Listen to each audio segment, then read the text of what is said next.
Cancers, welcome to your weekly Sidereal Astrology forecast. This is for March 7th through the 13th of 2016. I'm Athen, and this is for Sidereal. If you are new to the channel, be sure to check out the link down below because the signs are different.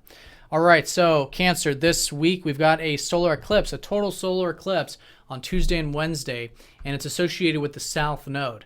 Now, the South Node is about releasing the old energies, what's no longer serving us, any over or under extremes in our life. Now, for you, it's specifically involving your 8th house, I think the strongest, but also your 9th house. You know, your 9th house has already had the South Node transiting through here, so for over the past couple years, there's been the releasing of any over or under extremes with your philosophy, your outlook on life, seeing what's possible in life. Any old perspectives about that has been helping you find spiritual liberation, spiritual peace. And it's really about accepting things for how they are in that area. And that can be a tremendous source of spiritual liberation. But I think this solar eclipse is going to be more pulling on your 8th house.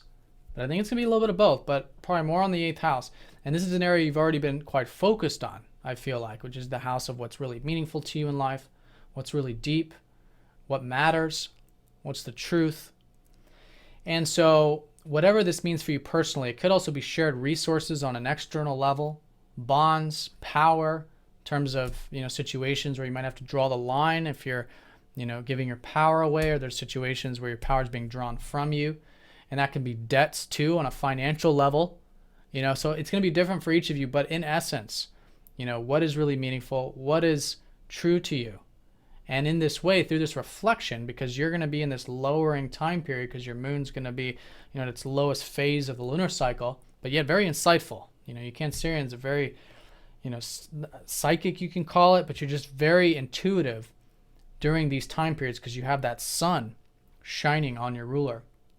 Okay, so there's a lot of information usually for those of you who go within and reflect during these new moon types of time periods, but especially solar eclipse times periods. So going within is excellent this early part of the week. As the week unfolds, there's more forward-moving momentum, but really not until we get into the next week, I feel. I think this week is excellent for that reflection. And again, what really matters, what's really deep, what's true to you. And that's going to be, the strong energy, because not only do we have this solar eclipse, but a lot of the aspects this week are involving that. So this is all for you to move into this new life path direction, which is going to be more of an emphasis later in the month in the astrology. But it's helping you move into this life path of your values, your material values, your financial security, the enjoyments of life. But we can't have one without the other. But here, it's through that acceptance of the deep, of the meaningful. Those areas of life that you have will then form the foundation so you can much healthfully, consciously orient yourself towards these new beginnings for the next 2 years, involving that value, okay, and usually material value. So it could be financial, material nest egg, but just really enjoying the fruitful earthly aspects of life. Now you're learning a lot about this with Jupiter retrograde. Jupiter is going to be opposing up to the sun here Monday and Tuesday.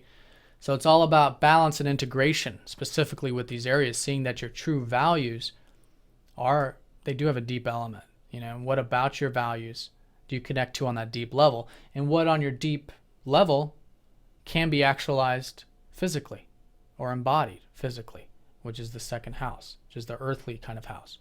And a lot of it's about passions. Your values are very important to you. This is Leo, your 2nd house. So that's the balancing point. Sometimes there is a bit of an insight or optimism with Jupiter opposing the sun, but I feel like it's going to be more on the insight side of it. Again, learning more about your new life path here in this direction. But again, the importance of healing and doing the spiritual work around the deeper transformative side of life, which is again through spiritually, not consciously, but spiritually understanding more about yourself on that deeper level. So along with that, this early part of the week, the sun is going to be sailing up to Pluto still. So you're going to be coming off of this weekend of maybe some new insight in that regards from some soul searching or something. Sometimes be the case with this. But it's insight about, again, what really matters.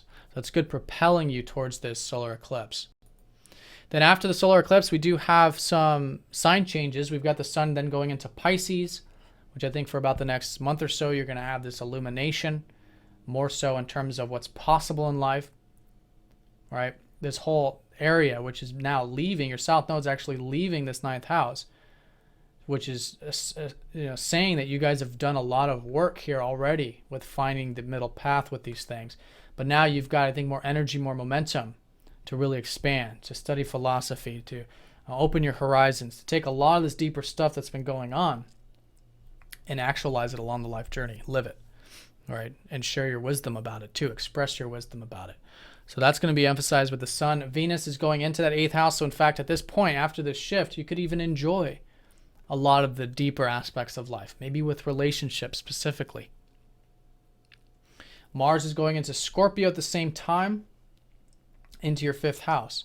So you guys will probably find more of a motivation drive to express yourself, although it's been an area that you've been perhaps taking quite seriously, for quite some time with Saturn in your 5th this past year. So you got the drive, though, you got the motivation to, pursue those interests, although they're grounded, pursue that self-expression, although it's probably grounded. And that could be a very good source of motivation and drive for you in that sense. Now, as we go into the weekend, approaching the weekend, Thursday and Friday, we've got the sun then conjoining up to Chiron, suggesting healing with anything involving that life path, any insecurities or doubts about that. That is going to be an area of healing for you for quite some time now, with Chiron just recently going into that 9th house. Mercury is going to go in over Neptune in the 8th. So this is an important time for all of us to be open to uncertainty.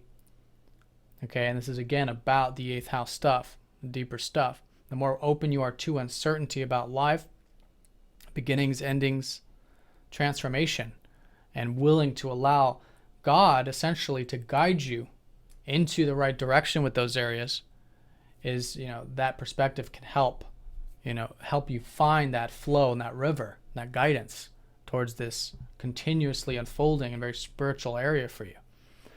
Now, Jupiter is trining up to Pluto. So with all this, there's actually a lot of support, which is great. This is a very nice trine.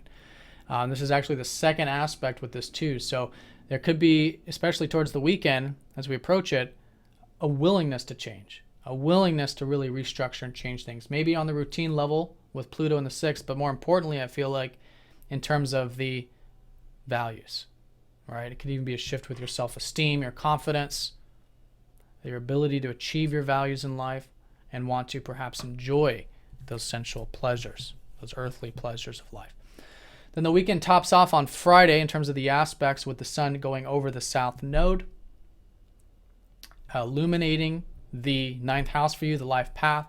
And again, a reminder that there are things that you have transformed, you have released, but there are maybe some things too that you're going to be aware of that might have a little bit left to go as the south node finishes this 9th house transit, in terms of where you can bring balance to what's possible in life, to spirituality, to philosophy, to travel, to expansion, to adventure, which is all that 9th house stuff.